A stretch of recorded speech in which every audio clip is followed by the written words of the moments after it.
Hello and welcome to Smash Hits Sports. I'm your host, Cody. Today we have a ton of upsets that happened this weekend in college basketball. We're going to go through the Contenders and Pretenders.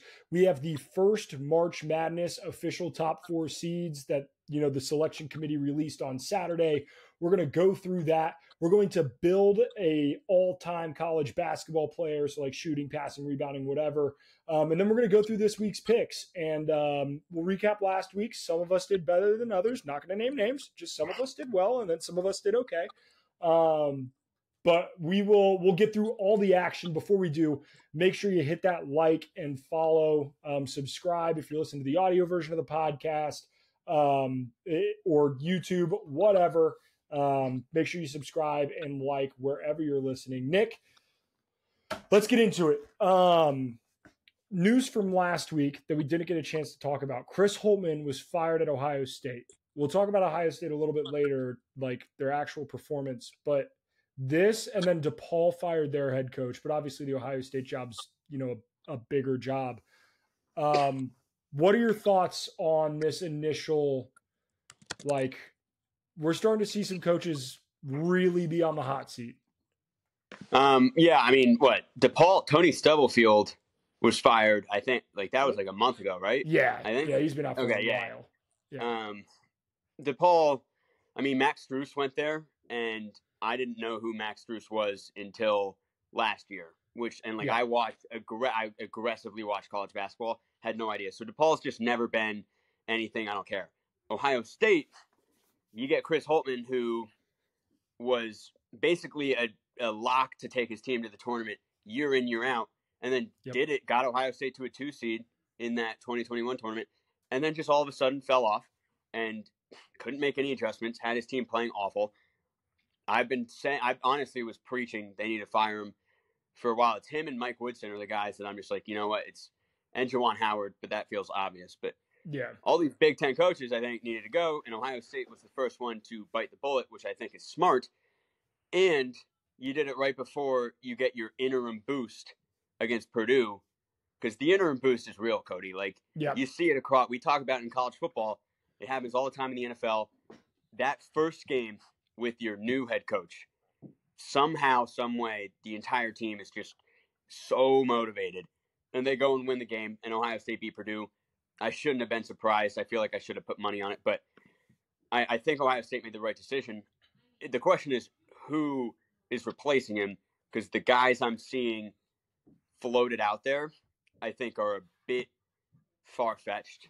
And who have you seen be floated out there? Because I've seen some names. The biggest one that I saw was Billy Donovan, which I thought was wild. That honestly, that could be pretty cool, actually. He should come back to college. He's a legendary college coach, and he stinks in the NBA. But I saw, Greg McDermott. I don't hate that. I don't hate that. And Sean Miller from Xavier. But these are guys that I think, their program is better than Ohio State's program. The only difference is you don't have the NIL, but Creighton with McDermott has consistently done better, it feels like, for the past 5 years. So I just feel like I don't know if I can see a guy like him leaving. I feel like people are pipe dreaming maybe a little. And I think there are some mid-major guys that it would be so interested in. Think about all these coaches, the Bryce Drew, the Dustin Kearns, the frickin' Dusty May, type guys. The head coach at Charleston, who I'm blanking on his name, he was getting floated around last year. I feel like give those guys a shot, because if you have the NIL money, all you need is a good coach. Straight up, all you need. Yeah, and the thing with Ohio State is it's in a really interesting spot right now. Their athletic director is stepping down. They get a new athletic director, Ross Bjork, from Texas A&M, coming to Ohio State, but he doesn't start officially until July 1st. So you have this time period from now until July 1st where they're looking for a new head coach, and they'll hire a new head coach before July 1st. I can promise you that. They're not going to wait until Bjork is in. But is Ross Bjork going to have a say? I would assume he would have a say in that decision.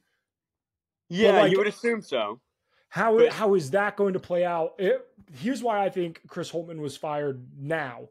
I think Ross Bjork is gathering the resources in order to make a splash, right? Because the big difference between Ohio State and a lot of the schools that you had named, Creighton, Xavier, like FAU, I can tell you right now, the salary for the head basketball coach at Ohio State is going to be bigger than the salary at any of those schools, and it's not going to be close.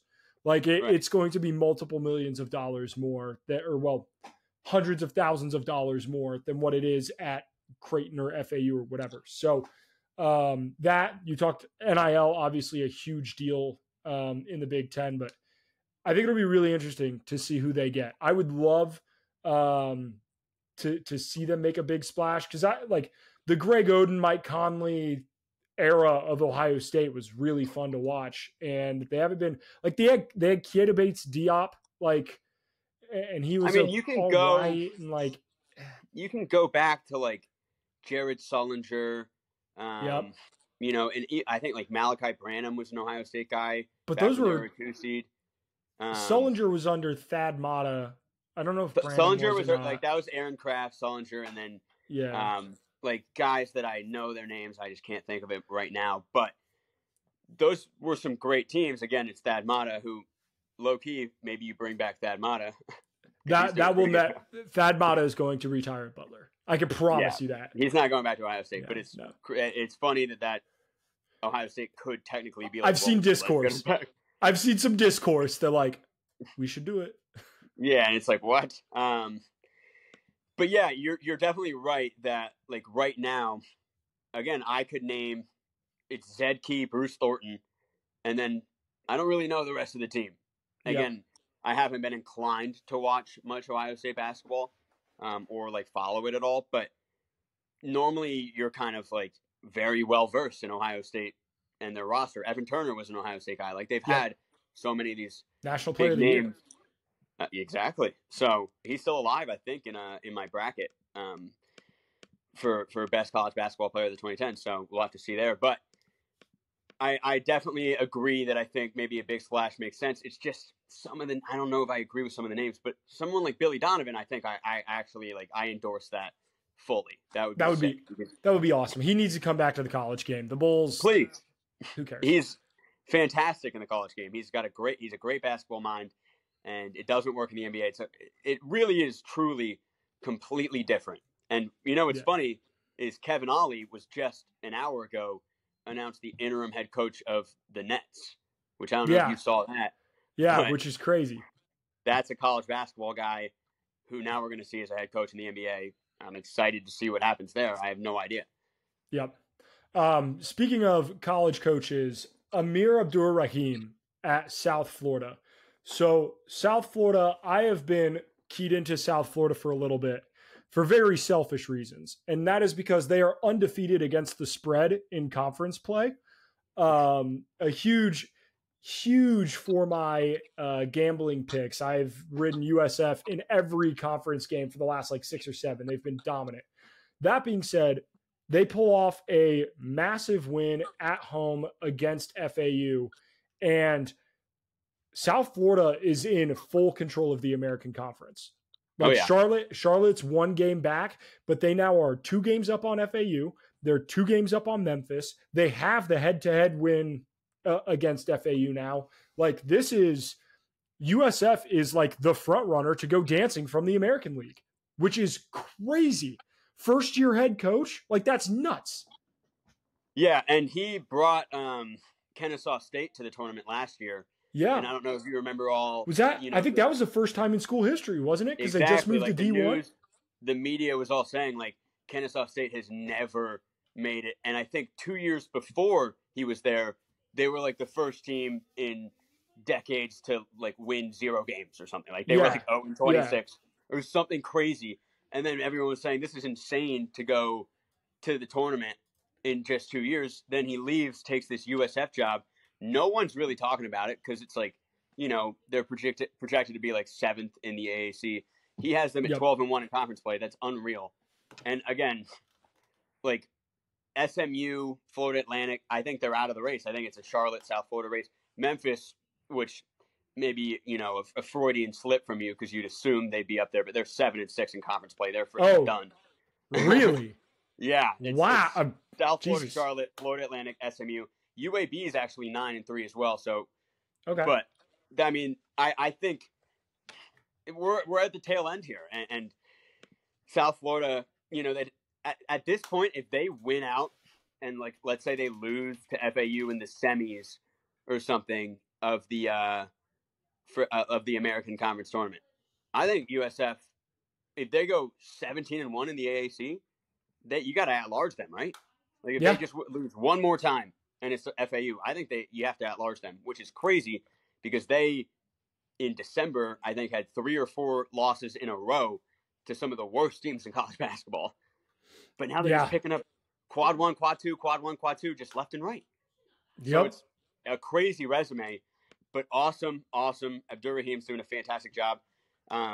They're sneaky, Cody. They're one of the tallest teams in the sport because, I'm assuming a lot of people probably haven't still watched a South Florida game, but they have, 5 guys that are like 6'10" or taller. I don't know if all of them get minutes, but a good chunk of them, I think 4 of them have an impact on the team. And there are teams out there that don't have any guys 6'10" or taller. So, yep.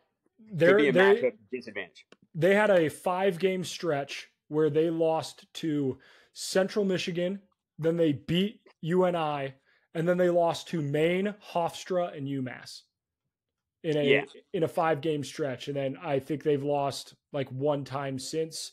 They've beaten Florida State. They've beaten some pretty solid teams. So they now have the win against Memphis, the win against FAU. They play Charlotte on Saturday, March 2nd. So that'll be a big game here in the coming weeks. Like a team like SMU, I think SMU is up. SMU and North Texas, I think, are in the quad 1 range in the net as well. So I don't know if they've played those teams yet, but they get SMU Sunday at home. So at home. So I think at home would probably be quad 2, but still picking up wins against teams like that high in the net. All it's going to do is improve your resume. I have them up to a 12 seed now. They were 13 for sure for me, but that win against FAU. And again, it's crazy what's happening over there in South Florida. The AAC is maybe a little bit underrated, I think.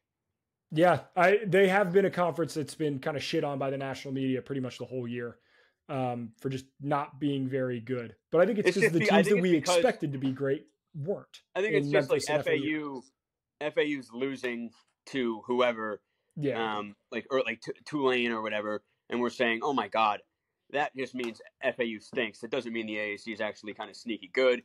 Now people are starting to come around to the idea that, USF, Charlotte, even your UAB and your,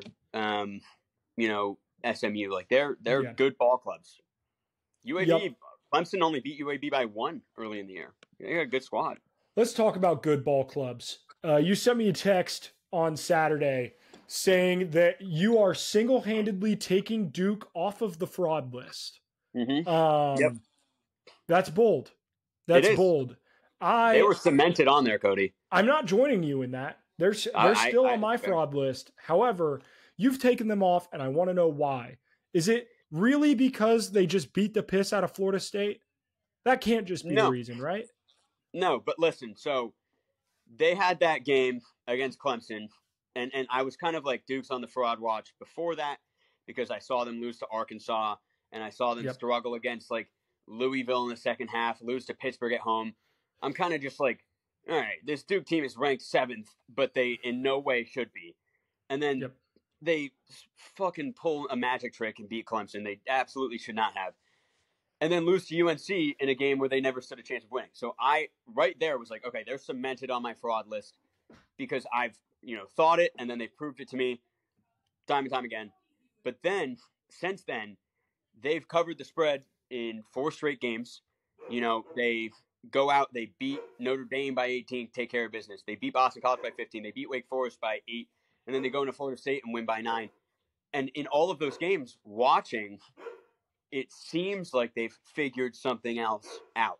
It seems like they're playing more organized. You have Mark Mitchell, who's playing better. He wasn't playing great at the beginning of the year. Tyrese Proctor's getting a little more consistent. And the big thing, Cody, is that Jared McCain has proven to me that he can take over a game, because I didn't think Duke had anyone like that. It was like, oh, can Proctor do it? No, he's too inconsistent. Yep. Can Jeremy Roach do it? Obviously not. Filipowski, I really do not like running your offense through Filipowski. I don't think that's a smart thing to do. Jared McCain, he can go out there and just, get hot from three. He can do a Carson Edwards-esque performance like he did against Florida State and will your team to victory. That right there is the reason I took him off.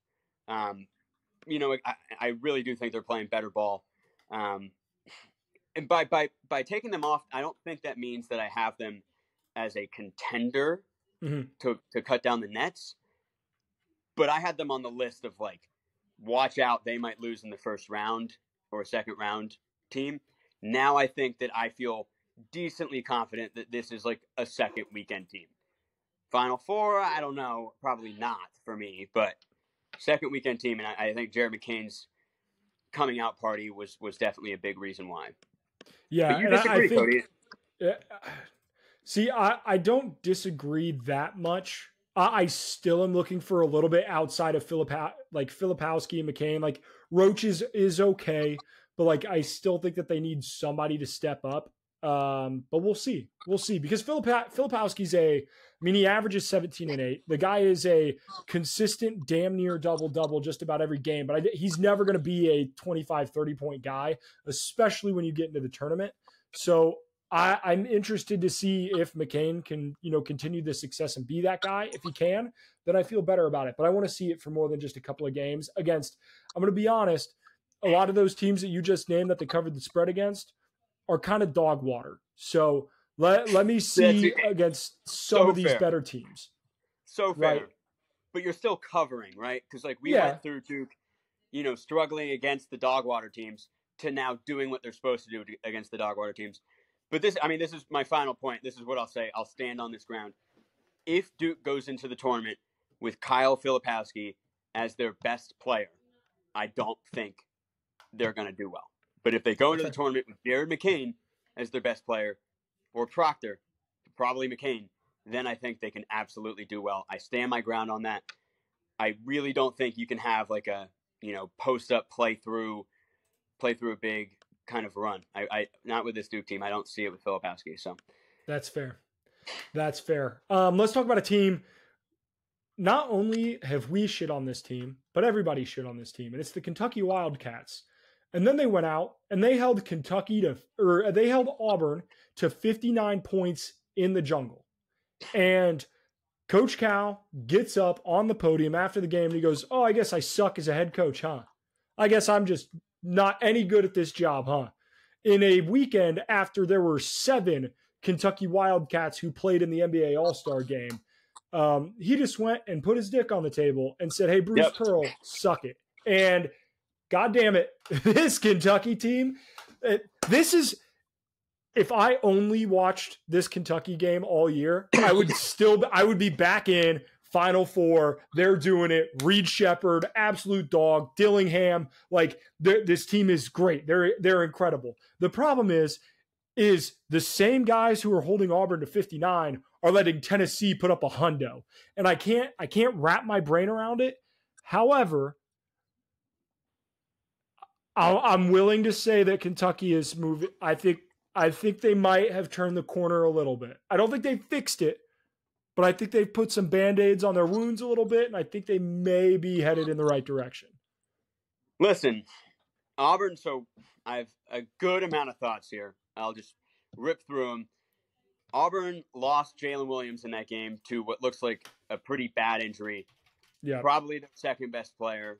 He's a matchup nightmare at the 4 spot. And, you lose a guy like that in a game where you're kind of struggling shooting the ball. They had some open looks, they just weren't falling. Mm-hmm. And then just the energy is kind of sucked out of the room when you lose Jalen Williams, when it's decently close in the second half. Kentucky pulls away. That is not to take away from what Kentucky did defensively, because it's phenomenal. I actually was on live for an hour before that game started, and the over-under was like 165. And I genuinely was like, everyone, please, right now, this is the bet of the week. And I don't normally even tell people what to bet on. Everyone, like, take the under. I put a lot on the under. It was very cathartic for me to watch that just with ease hit. Yeah. Oh, because again, like final score is like, what, 129? Easy under. Yeah. Oh my God. Like the most free thing of all time. Okay. And it was, again, you look at the public, it was like 90% on the over. All the analysts were saying, if Kentucky's going to win, they're going to have to put up 100. It's like, all right, so this is getting out of hand because that's not how the sport works at all, really. Like, that's just Kentucky, UNC, fantastic game. When UNC wasn't playing that good of defense, would have hit the under in that game. Yep. So, and then my other thought is that I went to Kentucky Media Day last year. And, I sat in the press conference, asked Calipari a question, got to see him face to face and how he is as a person for the first time in my life. And he's a great guy, like just fantastic at what he does. He loves his school. He has passion. He understands everything about the sport. And he's always dealing with 18-year-olds year in, year out. He's dealing with guys that are fresh out of high school and having them compete against right now some teams that have like 24-year-olds, 6-year seniors. You know what I mean? Yeah. It's just like you have Aaron Bradshaw down low guarding Armando Bacot. That's like a senior guarding a 7th grader. Like that's just what it is in age differential. And so I really think that Kentucky just needs the course of the season to figure things out. And I think they kind of have showed that that's starting. At least it's starting. And, lucky for Kentucky, they picked up some, they managed to not just crumble in SEC play. They were still like on the 7 line. And I think that Auburn win on the road bumps you up to maybe even like a 5, like the top 5 seed. Like they're right there in contention for one of those top 4 seeds just from the eye test alone. So very happy with Kentucky. I don't think when we were both shitting on them, I think it was just us warranted saying like they need to fix their damn defense. But we're both rooting for Kentucky. We want them to be good because they're a really fun team with great players, great roster. So I'm happy for them. Yeah, the Auburn in their last 5 games, they had 91 in a win at Ole Miss, 99 in a win at Alabama, or at home against Alabama, a great team. And then they had 65 in the loss to Florida, 101 in the win against South Carolina, and then 59 in the loss to Kentucky. So in their 2 losses, they averaged 62 points a game. And in their 3 wins, they averaged like 93, 94 points a game. So very, very hot and cold. We'll see. Very, very polarizing sample size right there. Yeah. Yep. Nuts. So but interesting to see kind of how Kentucky moves forward from this, because they're scheduled to get LSU at LSU on Wednesday. And then this Saturday, in what should be one of the better games of the weekend, Alabama comes into Rupp Arena. So should be a big week to see if they can kind of continue that, because LSU, no slouch either. They went in and beat South Carolina at South Carolina this week. So they were within 2 points of Florida. They almost came back and beat Florida, I think. Yeah. Last Saturday, they were like down 20 and then had a game-winning layup that they missed, which was crazy. But, LSU's no slouch. But this is what I'll say is that I'll officially be a believer in Kentucky if they go out and win at LSU by double digits, kind of just handle business like a top-tier team should. Then I'm in, because this is like the Clemson dilemma, where like I don't think Clemson's an actual contender, Final Four wise. I think they're a great team. But they can play really well at North Carolina and win, and at Alabama and win. But then they can lose at home to NC State, who's like 75th in the net, right? And like, again, Clemson's last 3 losses are by 1 point, which is insane. Like, to lose all 3, like, again, nuts. But point stands is that Clemson isn't at that level where they're capable of just taking care of business at home against the teams you should. You can't trust them yet. If Kentucky can do that against LSU, I don't care if they lose to Alabama at all, honestly, because like they've proven to me that they're still a really good team, and Alabama's great, so it's hard to beat them. Yep. Let's talk about the upsets of the week. We have BYU losing to Oklahoma State. We have Wisconsin losing to Iowa, who has been not incredible this year. South Carolina, after getting shit pumped by Auburn, which you absolutely called. You called that to a T. You said that had the potential to be a 25-point game, and it was that at halftime. Yep. Our dearly beloved Indiana State Sycamores losing 2 games now. It's heartbreaking. Which means the Missouri Valley is going to be a 1-bid league no matter what. Hold on. Drake is going up there in the net, Cody. If Drake can do something crazy, we'll see. It is 95% chance 1-bid league right now. I'll say that. And just last week, it was like a 50-50 chance. Yeah. It was honestly, it was nuts. So, sad, and then really sad. Purdue losing at Ohio State. It's just been it. We have seen, and like, not that like, oh, some of these teams lost to unranked teams, whatever. Some of these teams have lost to bad teams. Like Indiana State losing to Illinois State was a bad loss. Purdue losing to Ohio State, a bad loss. BYU losing to Oklahoma State might be the worst team in the Big 12. Bad loss. Like, I don't know if any of these teams are good. I really don't. Wisconsin dropping completely out of the top 25 after being like 6th 2 weeks ago. Yeah, they were sixth last 2 Sundays ago. Yeah. Like 15 days ago when they were playing Purdue at home. Yep. They were 6th. And then it has just fallen apart. This is what I'll say, Cody. Like, I completely agree with your point that, like, what if Indiana State, lost a road game at Drake and then lost to Bradley, right? Yeah. Something like that. You're looking at it and you're like, I mean, that sucks. That's tough. But, those are some 2 good teams. They're ranked top 70 in the net. Yeah. But Indiana State lost to the 250th team in the net. A automatic quad 4 loss for Indiana State. Yep. And then they go out and lose again, I think, at home. Or one of those was at home. They lost to Illinois State was at home, and then they lost at Southern Illinois. So, the Illinois State loss is just pitiful. Yeah, because they're 12 and 14. Southern Illinois is not terrible. They're 17 and 10, but still not good. That Illinois State loss and the Northwestern Chico State loss. Those are the worst losses of the year, bar none, in my opinion. I thought no one would catch up to Northwestern, but Indiana State did. And then, again, Wisconsin, you could have lost to unranked Nebraska, unranked Michigan State, unranked Northwestern. Purdue, same thing. But you lost to Ohio State and Iowa. BYU, you could have lost to Kansas State or something, but no, you lost to Oklahoma State. It's like, these aren't just your unranked teams. These are teams that wouldn't be ranked if the AP poll was a top 50 poll. Yeah. And Wisconsin has now lost 5 of their last 6. Yeah. That's crazy. Their only win was at home to Ohio State, which got Chris Holtman fired. Outside of that, they have and not just bad losses, they have a 22-point loss to Rutgers. Just some ass beatings. They lost to Michigan. Yeah. You can't lose to that. Michigan this year is what Louisville was in the ACC last year, it feels like. Maybe not to that extent. Not to that extent, but again, not so good. Bad. Maybe what Louisville is this year would be a better. Yeah. Because Louisville lost to Texas by 1. But it's still a game that you can't lose.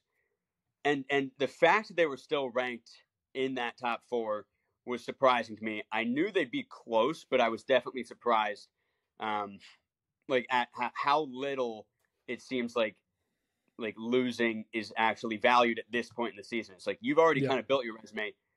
And it's interesting because Clemson loses at home to NC State, which is a quad 3 loss. I think it might be quad 2 right now, but it's probably going to end up being a quad 3 loss. That, to me, my gut says that should just be a seed line punishment. You can't lose to a team that might not even make the NIT at home. You just can't do that.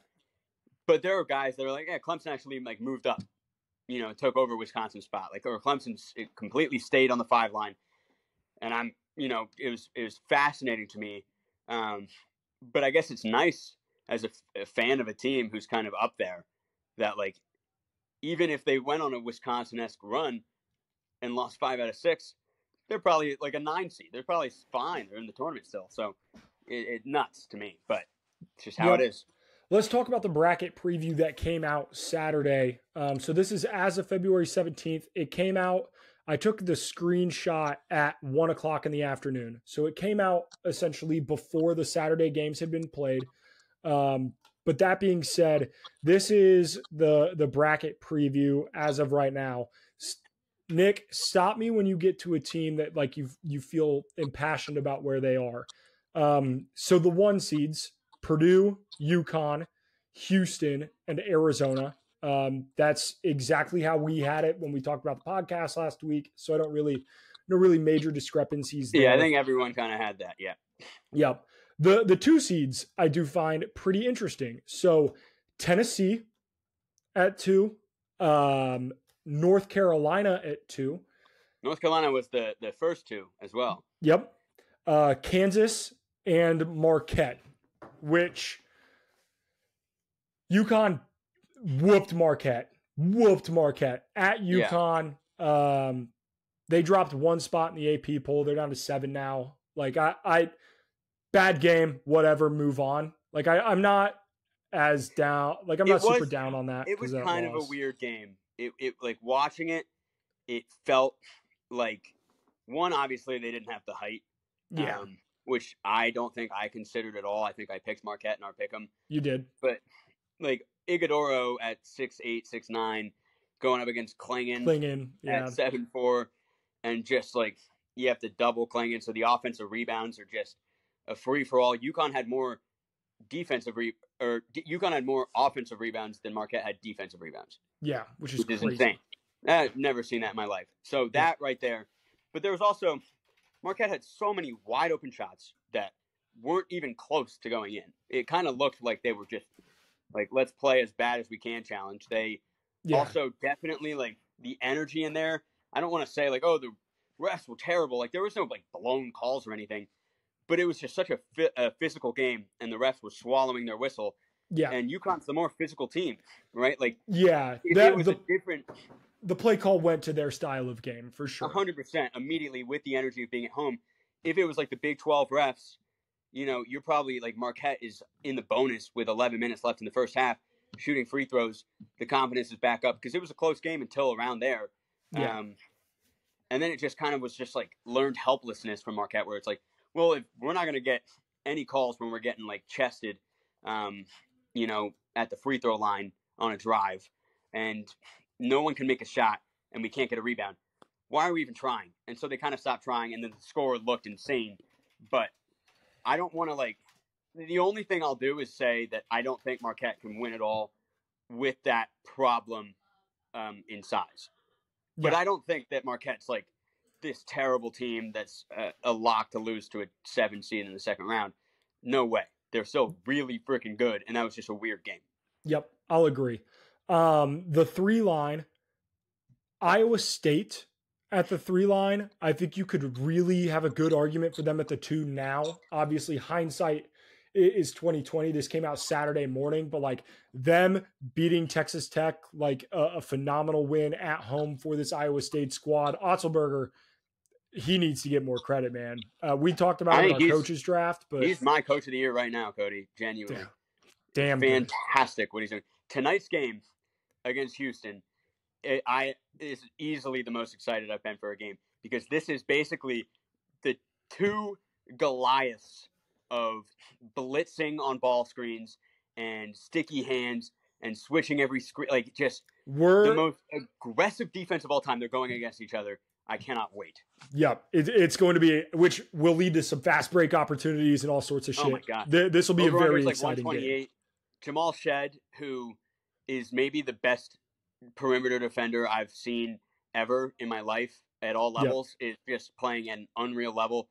I just cannot wait for that game. But I agree, and I honestly, Cody, I had Iowa State on the 2 line in front of Kansas during like my predicted bracket. And I was a little bit surprised, but I do remember saying that like don't be shocked if Kansas is that last two because they have wins, against UConn, against Tennessee, against against a lot of these marquee teams. So don't know if I already said them. Baylor, Duke, and Alabama make out the rest of the three line. Alabama, we talked about it. The analytics love them. They've been a little hit or miss, but it seems more hit than miss lately. So they've been given the benefit of the doubt. It's kind of impressing me so much how they can just score 100 at will. Yeah. Like against Texas A&M, they like tried to get to 100, I think. Yeah. But it wasn't hard for them to do it. Like it was basically like 2 minutes left, 15 points to get to 100. Let's go chuck some threes up. And they made all of them. Yeah. Like it was just like, contested 28-footer splash, it was just nuts. Like the fuck you three, they were just going crazy. And it's happening week in, week out with Alabama, it seems. So I did watch them lose to Clemson at home, though, where they looked super vulnerable. So I'm not like all in, but I do think Alabama definitely deserved to be on that three line. Duke, I think, over Auburn was a little suspicious for me. Yep. Maybe it's the 5-2 record in quad one games. Because I like Auburn. I'm pretty sure they're 1-4 in quad 1A, and then their quad one games they obviously had like 4 or 5, maybe 6 losses there. Yeah. So that had to have been the reasoning, but I don't think Duke has played like, I don't know.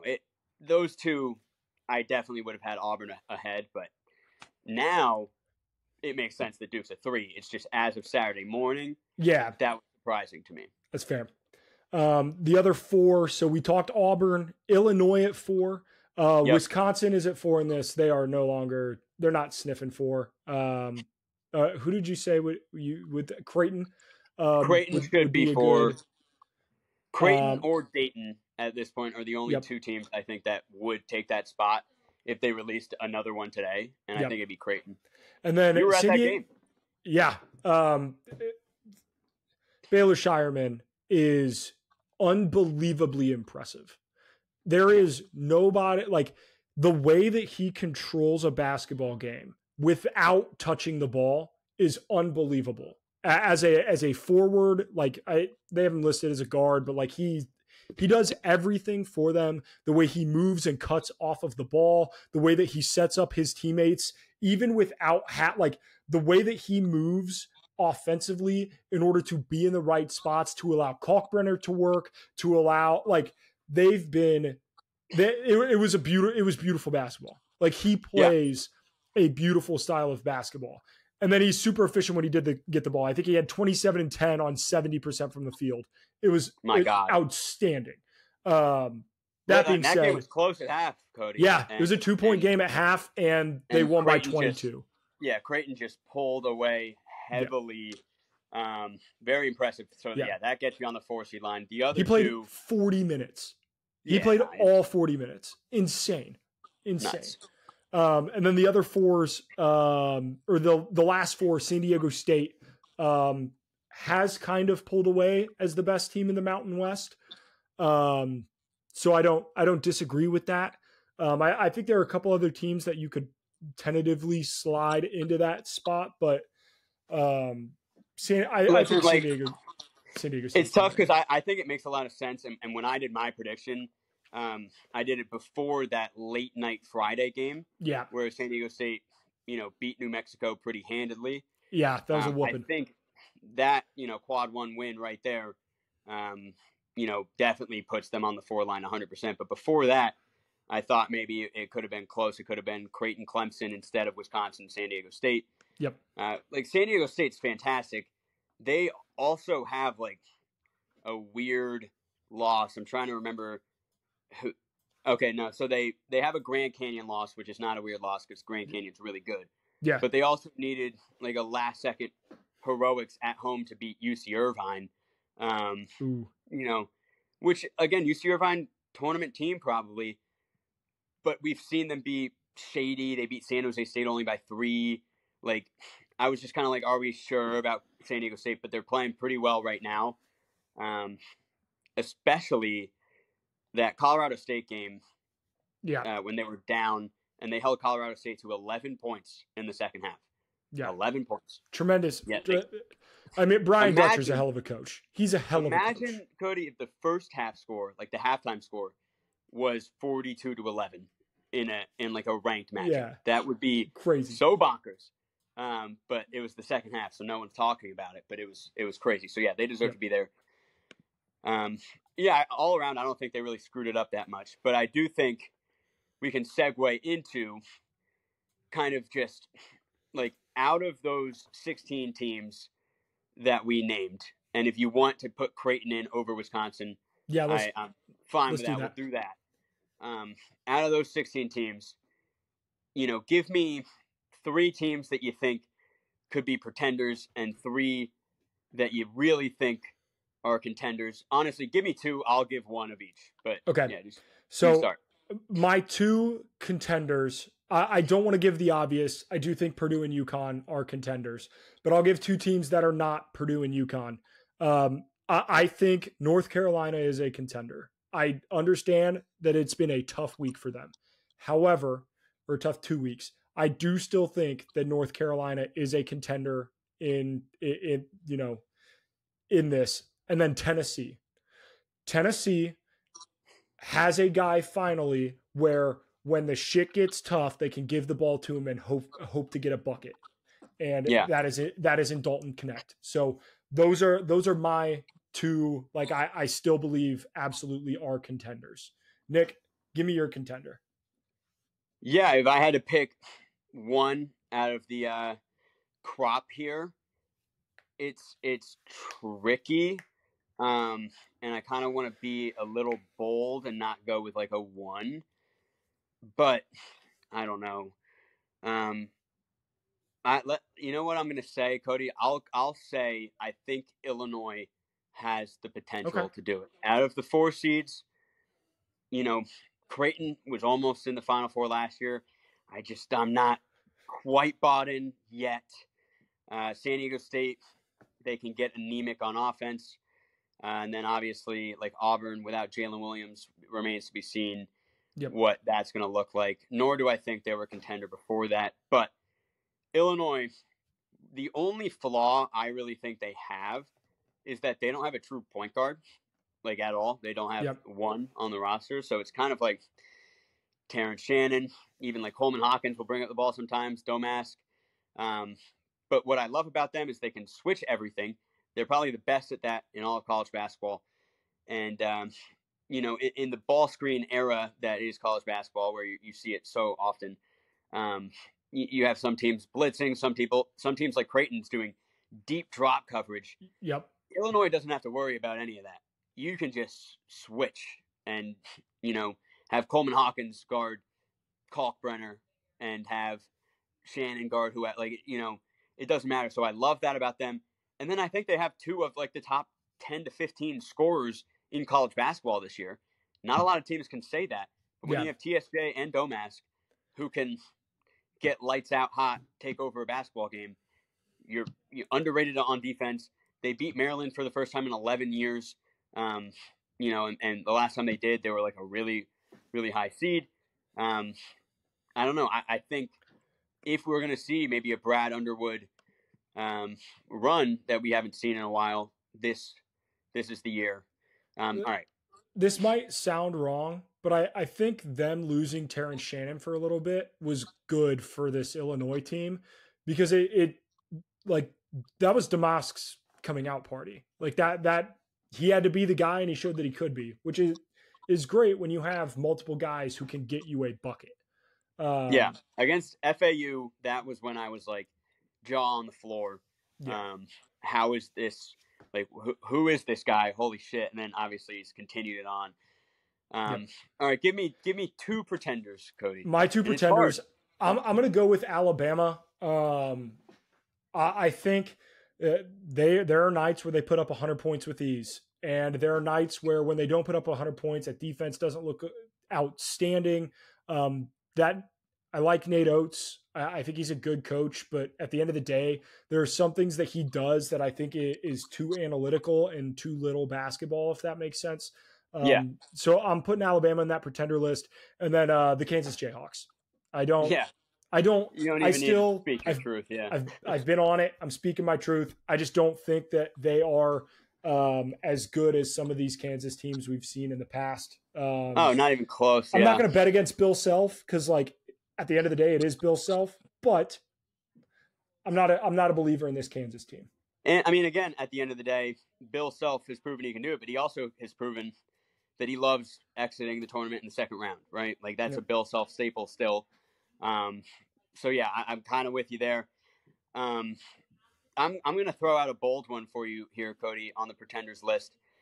It's not like that I truly believe this, but it's just, I'll explain why. But I think what I'm noticing about Purdue, it's suspicious because you've heard everyone say, like no one's really talking about losing to the 16 seed anymore. People are saying this team's way better. They're not going to lose to a 16 again. It's just a completely different team. It's way better. I don't know if that's true. I honestly think this is the same script that we've always seen with Purdue, at least in the Edey era, in the sense that they are an unbelievable 7-0 against Quad 1A opponents. And I think I'm going to make a video about this and post it on TikTok. But 7-0, that's never before been done.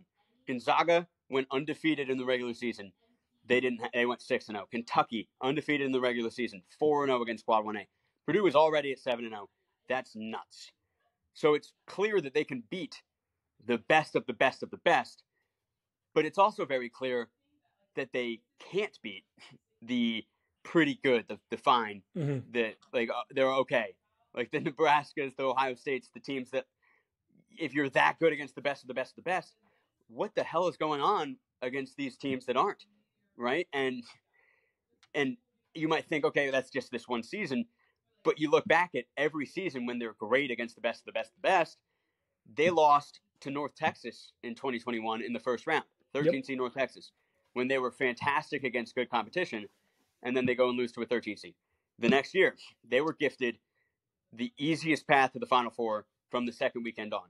They had to beat 15 seed at St. Peter's and then 8 seed North Carolina. They basically had what a 1 seed has to do to get to the Sweet 16 to get to the Final Four. And they couldn't even get past the 15 seed, whereas they pretty handedly beat the 6th the week before. And then last year, of course, they lost to the 16 after being phenomenal all year round, beating up on any good team you throw at them, but struggling in games that they shouldn't, like against like a Penn State or something. And so it's just like, what is different about this team? Because it's kind of the same roster. It's the same makeup. And like they could easily, in my opinion, lose early again. And I don't think a lot of people think that that's even possible. Fair. That's all fair points. Spot the lie. I don't see one. All right. Let's do a little rapid fire. So we're going to go every other here. You can pick which category you would like to do, but we are going to build a college basketball player. This is all time. The categories are shooting, passing, rebounding, shot blocking, perimeter defense, size, athleticism, and clutch gene. So you can pick whichever you would like in any order that you would like. But we'll go every other, and we will build the world's greatest college basketball player. So, Nick, if you would like to go first, what category are you selecting and what player? I will start with shooting. Yeah. And I'm between we've had some great shooters in college basketball, obviously. Yep. But I really think it comes down to like Doug McDermott, Jimmer Fredette, and then like a Trae Young. Yep. Like that to me is what it comes down to. And I think a lot of people nostalgia wise are like, you gotta go Jimmer, you gotta go Doug. But I honestly think Trae Young is the play here. Yep. Because what he was doing at Oklahoma in 2018, 2019 was just a sight to behold. It was Steph Curry genuinely, if he was in college. And I think it's just, if we start with that, this could be the greatest athlete of all time. So I'm going to start with Trae Young as our shooter. Perfect. As a caveat for this, we're going to go 2000s and on. I don't want you. Yeah. We're not selecting Pistol Pete. All right. Sorry about it. No. Pistol Pete's a GOAT, but we're not. So let's go 2000s and on. I'm going to go with size here. It's not just pure size, but like you need to have some of like the. I don't like Zach Edey's a big dude, but I don't want a guy built like Zach Edey. What I do want a guy built like is Kevin Durant. Kevin Durant in college was unguardable, unblockable. Like his jump shot, everything that he had at 7 foot, 7'1". Kevin Durant's size is unmatched. So yeah, and we're gonna go with Trae Young's like silky smooth 35-foot stroke. That's already unbelievable. Here, how about this, Cody? I'll go to shot blocking. Yep. And we'll go Anthony Davis on this one. This was the biggest like layup. This one was free. Yeah, this was a layup. Watching Anthony Davis as far as a interior defense, player, if you just only looked at that aspect of his game, you would already be able to tell he's like the best college basketball player of all time. It was like a 5 block per game type of guy. Yeah, legitimately almost 5 blocks a game. It's tough though, Cody, because I do think like a guy like Sagaba Konate on West Virginia, from like an electricity standpoint. Konate, the way he would block people was like he would destroy their egos. Humiliating. He would go up and pummel them. They're on the floor. The ball is soaring like out to half court. It was electric.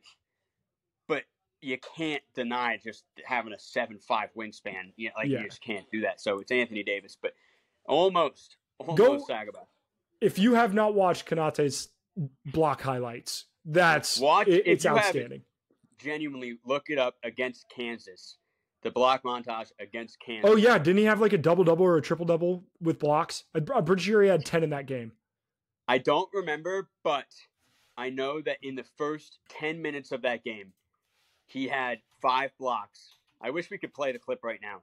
He had 5 blocks, and all of them were just like the most insane thing you've ever seen. Like Kansas going to the rim, just getting blocked, rebound, blocked. And these aren't just like, you get a tip, you get a finger on the ball. These are like, get this the fuck out of here type blocks, pulverizing that offense. It was one of, if not my favorite college basketball video, like, to ever exist. I love it. So he's the GOAT. But Anthony Davis just makes too much sense here because of his wingspan. Yep. Keeping it moving, Clutch Gene. The other one that is an absolute layup, it's Kemba Walker. Cardiac Kemba. That tournament run is some of the best basketball, the most electric basketball I've ever witnessed. Like every moment was absolutely outstanding.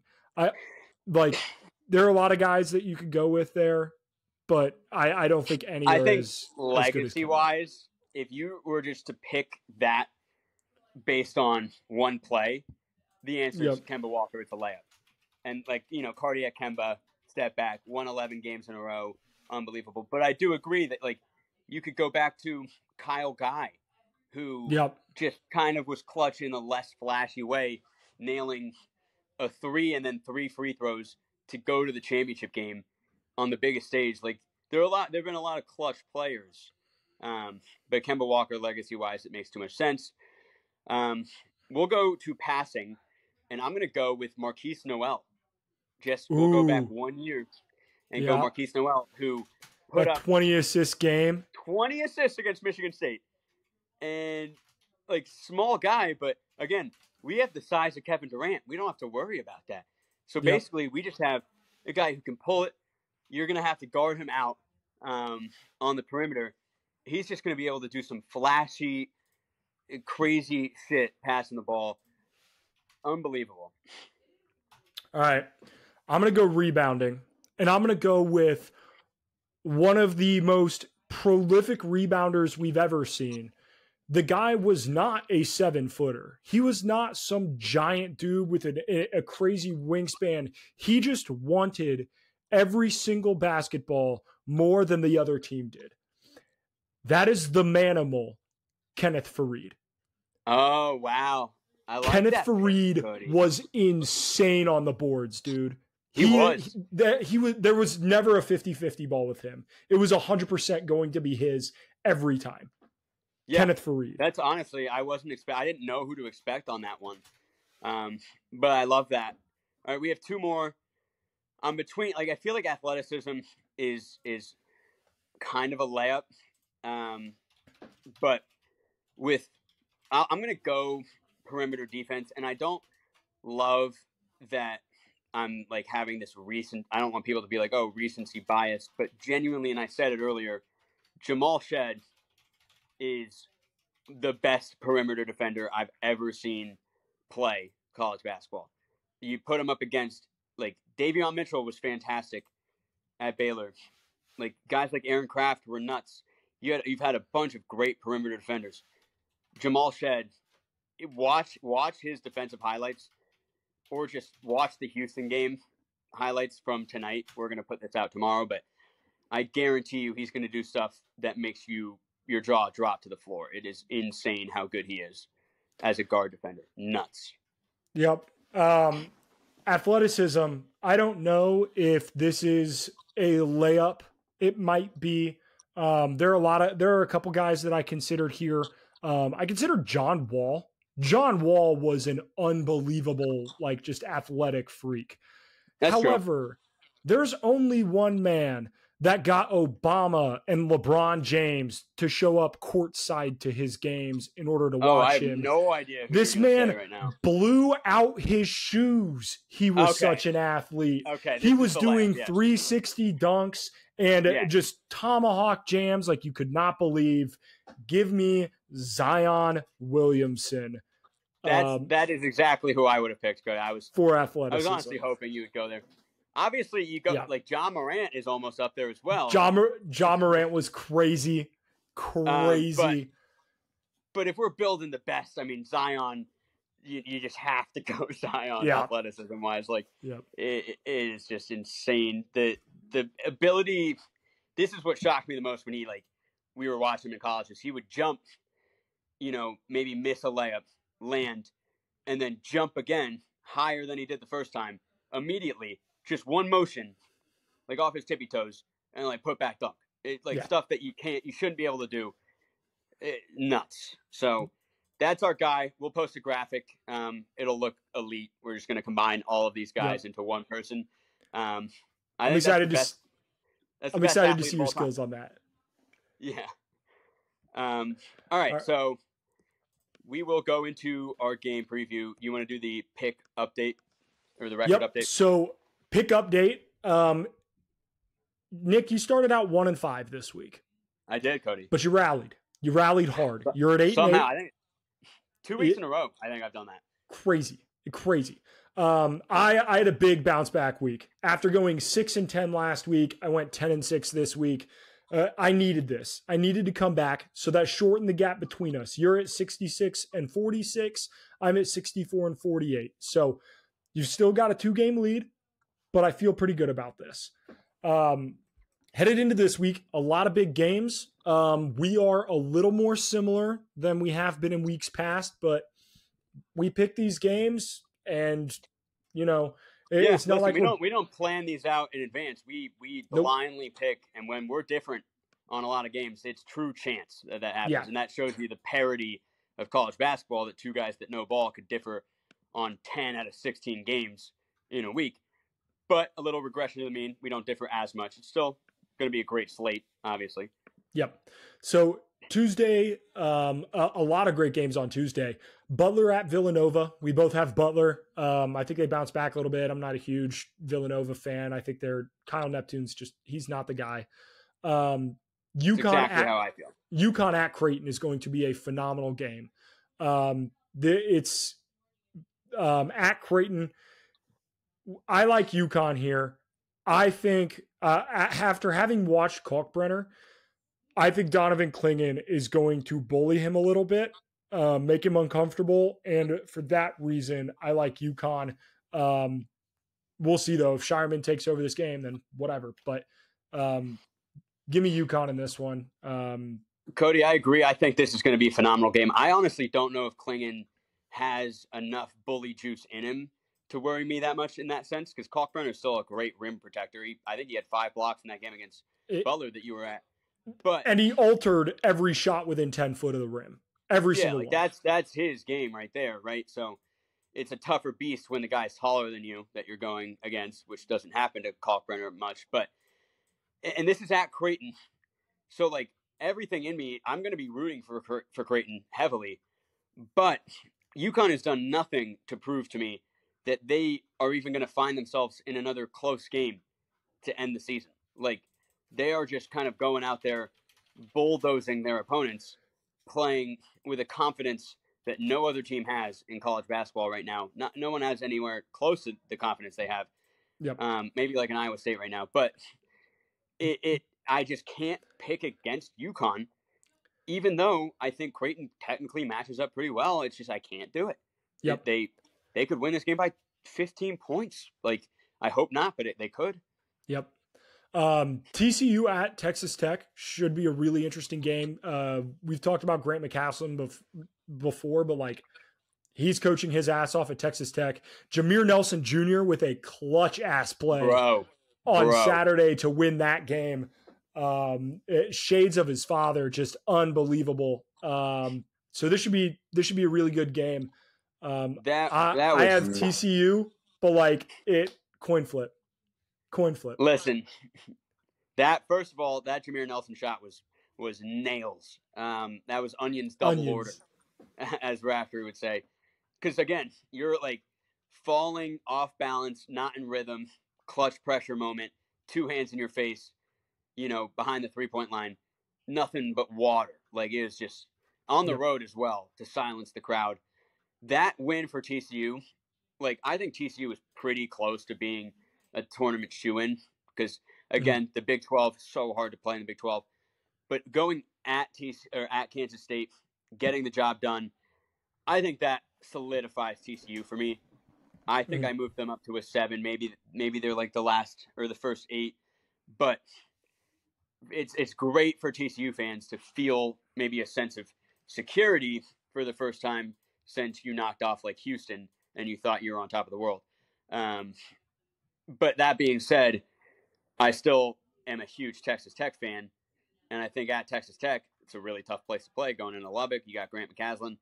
You got, again, a ton of rim protectors. You got Pop Isaacs. You got, guys, 50 small guards who can handle the ball well.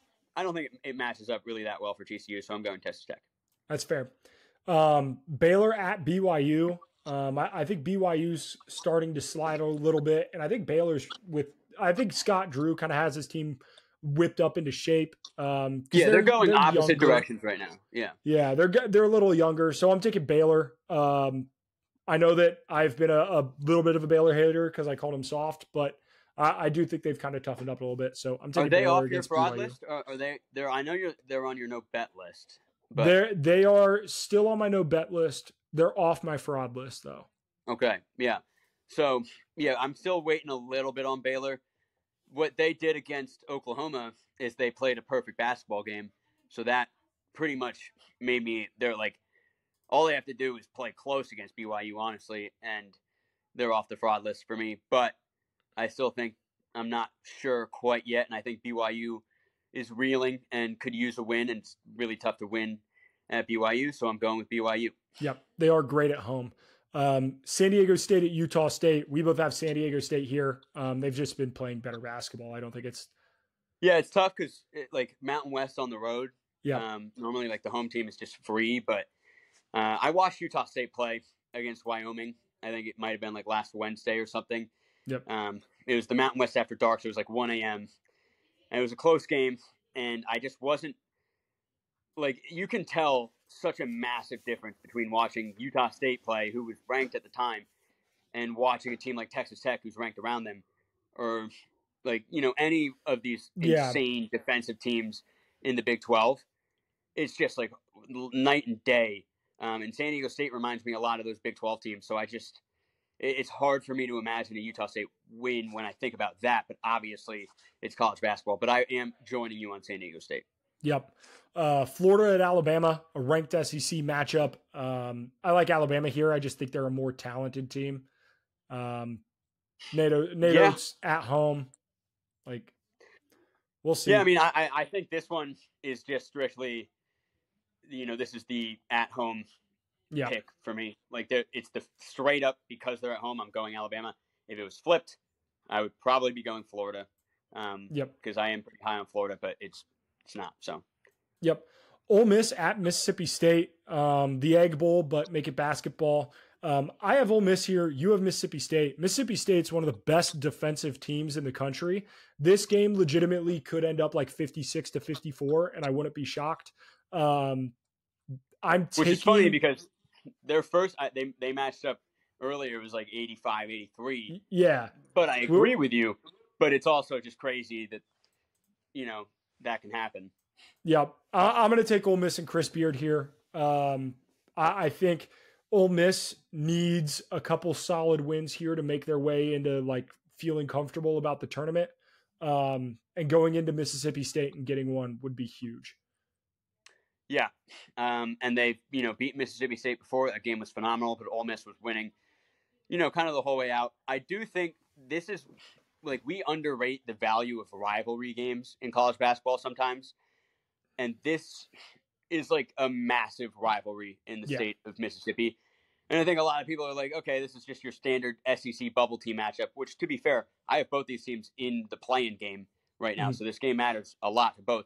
But it's also such a huge, huge rivalry that I think Mississippi State, this is going to be the rowdiest they've been all year as far as a crowd.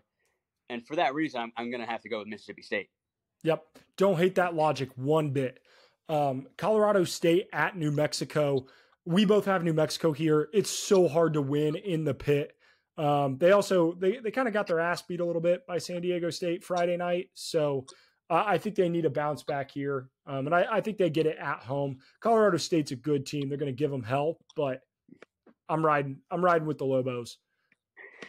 Yeah. I don't know if Dent is like still out. I know he missed the Friday game against San Diego State, I think.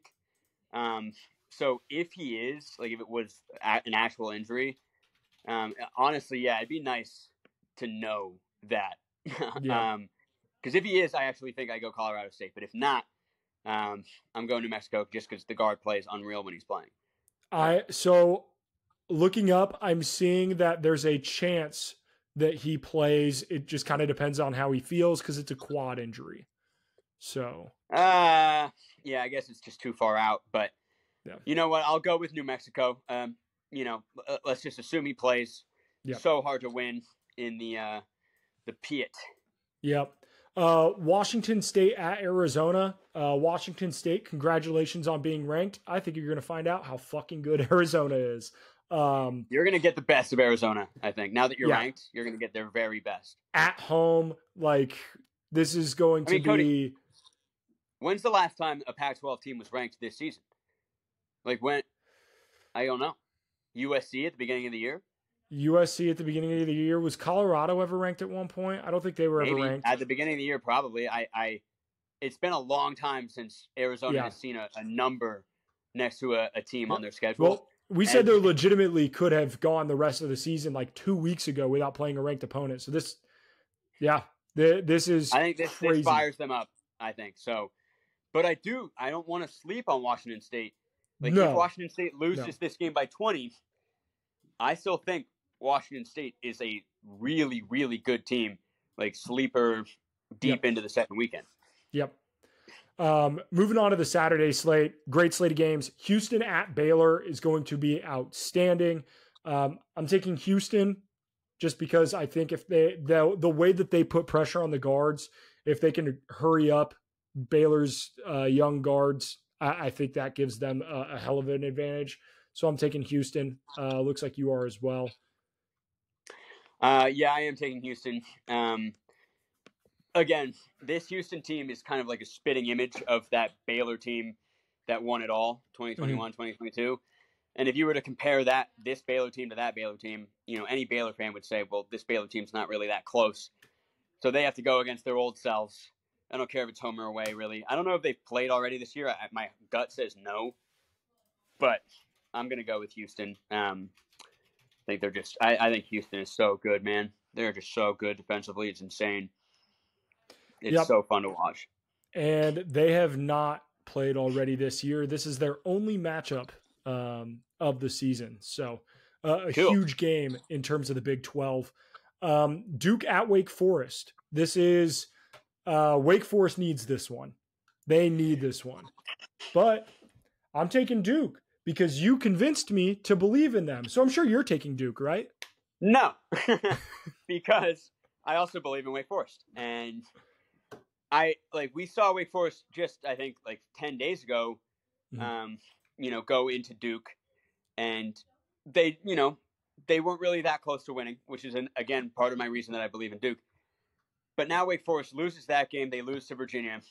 They're looking at a schedule with 2 more opportunities to get a win that's going to move the needle for the committee.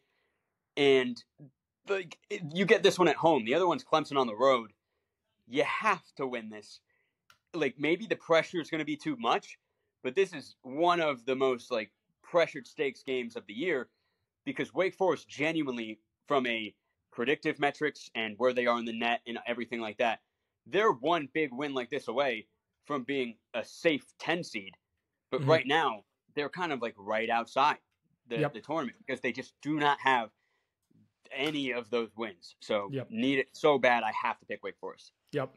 South Carolina at Ole Miss. I'm taking Ole Miss at home. I think the slipper has fallen off Cinderella's foot a little bit with this South Carolina team. So give me Ole Miss at home. You are on at South Carolina, which I don't. Did you switch that, or am I tripping? I'm not. You had that? Yeah. Okay. Yeah. I don't miss. Yeah. Which, again, I respect it. I think that's a battle of 2 teams that are both fraudulent, in my opinion. And if anything, I think Ole Miss is probably a bit more fraudulent, because this is the thing. Detroit Mercy. Yeah. And how they won their first game. They were 0-26. That lone man stormed the court. The one man stormed the court, and they had to beat IUPUI, who's historically the worst team ever, to get their first win. Fun fact, Detroit Mercy's closest game in that 0-26 stretch was against Ole Miss when they lost by 1. That's at Ole Miss. That's and Ole Miss had a 2-point win against another team that's not even close to the tournament. It's they were undefeated after the non-conference, but they should not have been, but they were. And they're kind of just holding on for dear life on that because their record is still pretty good. But they're definitely a fraudulent team. They don't have much talent at all. Chris Beard's doing the best he can. And South Carolina, I think, is that, just with more talent. Even alone having Murray Boyles, healthy and playing well is the difference maker. So I'm going to go South Carolina. That is fair. Alabama at Kentucky. We both have Kentucky here. In Rupp Arena, they've lost 3 games in a row at Rupp. That's got to end. I think they had lost 3 in a row, then they beat Ole Miss maybe, but it's still I can't. Regardless, your point is 100% correct. I think that's exactly why both of us want Kentucky, because this cannot be a Kentucky team that's just consistently losing at home. They're not going to go 4 out of 5 at home and lose all 4. So I'm going Kentucky as well, but obviously Alabama is a very good team. North Carolina at Virginia. Virginia won a game scoring less than 50 points, I believe, this week. Yep. They were 1 for 12 from the free throw line. Yep. That's disgusting. It's the worst I've ever seen. And then North Carolina, who has not been playing great offense and also has a good defense in this matchup. The total in this game is going to be maybe 117-ish. It's going to be low. It's going to be low. Agree. I don't think so. I would side wager it's over 135. Ooh, okay. Deal. We can come back to it. I'll write it right here, but I feel pretty confident in that because I do think North Carolina's offense has figured it out. And from a metric standpoint, I don't think North Carolina is really going to play in any games that have an under that low. But yeah, so I'm going UNC. What are you doing? I am also taking UNC. No, I'm taking Virginia. I lied. Oh, okay. All right. Taking Virginia. I'm taking Virginia. At home, UNC's been sliding a little bit. And Virginia, I think they could sneak their way back into the top 25 with a good week. Maybe. So maybe. We'll see. Yeah. We'll see. Butler at Seton Hall. I have Seton Hall. You have Seton Hall. Shaheen Holloway's a good coach, and they're at home.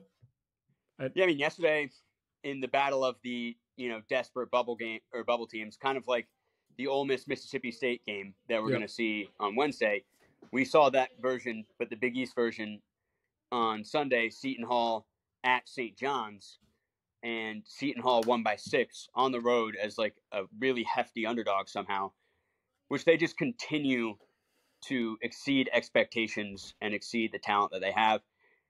And I think they're just going to ride that into a win at home against Butler because, again, you win that game against Butler, I think you got to be in the tournament because you're one of 2 teams to beat UConn.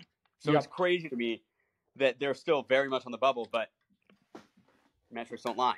Yep. And then the last game on the slate, Utah at Colorado. This is outside of Washington State, probably the Pac-12's last chance to get a team into the tournament.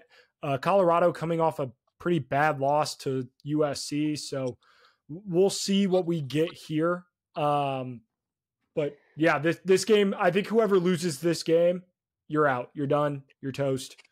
See ya. Yeah, it's funny, honestly. This is the exact same as the Butler-Seton Hall game and the Ole Miss Mississippi State. These are but Pac-12. This is it feels like a playoff game, in a sense, where it's the loser is gone, and the winner is in, or not in, but like the winner still has a chance. Again, I mean, Utah would be a quad 1 loss, so like maybe if they lose, it's not the end of the world, but they've been reeling. I'm going to go with Utah because, again, I think if Utah wins that game, quad 1 win, that would put them over that line. Yeah.